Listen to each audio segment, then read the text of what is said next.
राजा की 7 बेटियों की कहानी जीवन की सोच बदल देगी। जय श्री कृष्णा दोस्तों, स्वागत है आपका ज्ञान दर्पण सागर में।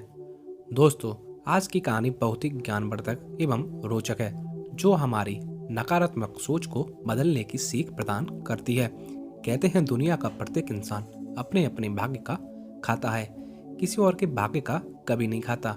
तो कैसे कैसे खाता है अपने भाग्य का, जानिए इस कहानी के माध्यम से। आपसे निवेदन है, वीडियो को पूरा देखें। दोस्तों, एक शहर में एक राजा रहता था। उसकी 7 बेटियां थीं। एक दिन राजा ने अपनी सबसे बड़ी बेटी से पूछा, बेटी आप किसके भाग्य का खाती हो? तो उस बेटी ने कहा, पिताजी मैं तो आपके भाग्य का खाती हूँ। राजा बोला, ठीक है। तो उसे छोटी अर्थात दूसरी बेटी से पूछा, आप किसके भाग्य का खाती हो? उसने भी कहा, पिताजी मैं आपके भाग्य का खाती हूँ। तो इसी तरीके से राजा ने अपनी 6 बेटियों से पूछा, तो सभी ने यही जवाब दिया, पिताजी हम सब आपके ही भाग्य का खाते हैं। उसके बाद राजा ने अपनी सबसे छोटी बेटी से पूछा, बेटी तुम किसके भाग्य का खाती हो?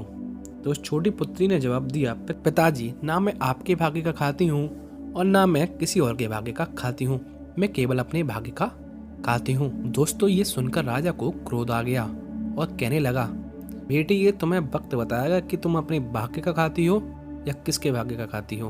तू अपनी बेटी की ये बात अपने दिल पर रखकर राजा ने अपनी 6 बेटियों का विवाह अच्छे घर में कर दिया, परंतु सबसे छोटी लड़की का विवाह सबसे गरीब घर में किया और सोचा देखें ये अपने भाग्य का कैसे खाती है।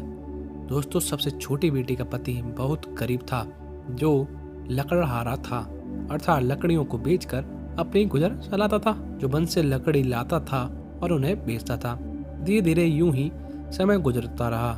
फिर एक दिन उस राजा की बेटी ने अपने पति लकड़हारे से कहा, स्वामी आप ये लकड़ियां ना लाकर चंदन की लकड़ी लाओ, उन्हें बेचो, थोड़ी मेहनत तो करो, चंदन की लकड़ी अधिक पैसों में बिकती है। वही हुआ, उसका पति चंदन की लकड़ियां लाने लगा और उन्हें बेचने लगा। दोस्तों यूं ही समय बीतता रहा।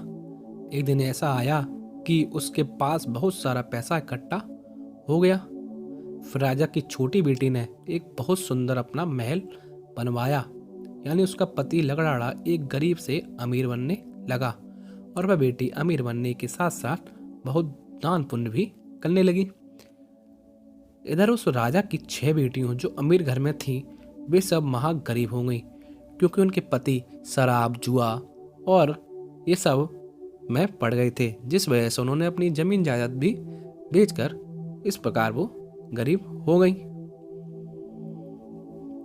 भाइयों, एक दिन राजा ने सोचा, चलो आज छोटी बेटी के घर चलते हैं, देखते हैं वो अपने भाग्य का कैसे खाती है। जब राजा छोटी बेटी के यहाँ पहुंचा और देखा और सोचने लगा, हमने तो झोपड़ी में शादी करके गए थे, यहाँ तो महल खड़ा हो गया है। इधर ऊपर अटारी पर खड़ी बेटी ने अपने पिता को जब पहचान लिया, फिर भागती हुई आई, पिताजी पिताजी आइए, महल आपका ही है। फिर कहा, पिताजी ने देख लिया और कहा, देखा पिताजी मैं अपने भाग्य का ऐसे ही खाती हूँ। और कहा, पिताजी माफ़ करना, दुनिया का हर इंसान अपने अपने भाग्य का ही खाता है, चाहे वो कोई भी जीव क्यों ना हो, क्योंकि पिताजी भाग्य बनता है कर्म से। यदि हमने पूर्व जन्म में अच्छे कर्म किए हैं तो हमारा भाग्य अच्छा होगा। तो दोस्तों, कहने का तात्पर्य यही है कि जब आप अच्छे कर्म करते हो तो आपको अच्छा ही फल मिलता है, और यदि बुरा कर्म किया है तो इस जन्म में तो क्या, दूसरे जन्म में भी हमको दुर्भाग्य ही मिलेगा। बेटी की ये बातें सुनकर राजा को ज्ञात हो गया कि हमारी बेटी सही कहती थी, मैंने जो किया वो अच्छा नहीं किया। चाहे मैंने अपनी 6 बेटियों की शादी अमीर घराने में की, पर वो उनके भाग्य में नहीं था तो उन्हें वो अमीरी नहीं मिली। चाहे इसके भाग्य में मैंने गरीबी क्यों नहीं डाली, पर इसका भाग्य में लिख ना सका।